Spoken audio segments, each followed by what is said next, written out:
Болезни Альцгеймера, Паркинсона, Пьер-Мари и другие генетические заболевания, поражающие нервную систему, в последнее время получили широкое распространение в Якутии. Их еще называют «тихой эпидемией 21 века».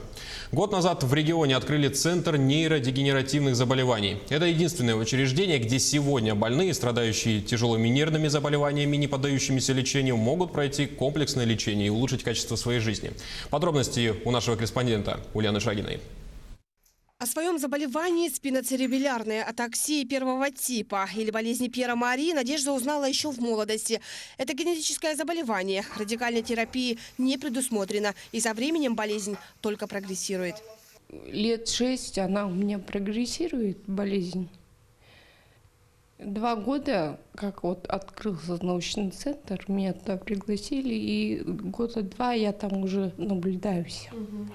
И у меня есть некоторые, конечно, успехи. Шаткая походка, неловкость рук, замедленность движений, в том числе и речи. Пациенты с этим заболеванием зависят не только от дорогостоящих и дефицитных лекарств, но и нуждаются в постоянной реабилитации.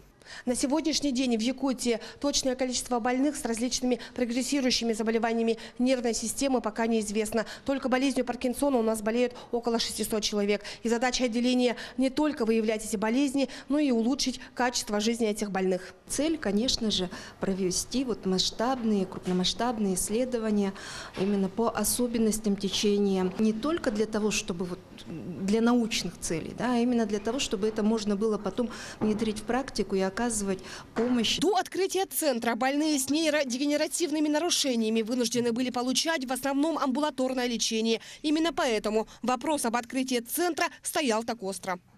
Дело в том, что тут еще плюс диагностика для уточнения диагноза. Очень много заболеваний. В прошлом году мы болезнь Альцгеймера выявили у 14 больных. С прошлого года специалисты центра начали ботулинотерапию, современную методику лечения пациентов с неврологическими расстройствами. Открыли лабораторию молекулярной генетики, начал работать кабинет медико-социальной помощи и биоэтики. Чтобы именно социально адаптировать таких больных. Да? И самое главное, что мы теперь открыли этот стационар на 30 неврологических коек, и они теперь имеют возможность получать это лечение у нас. Да?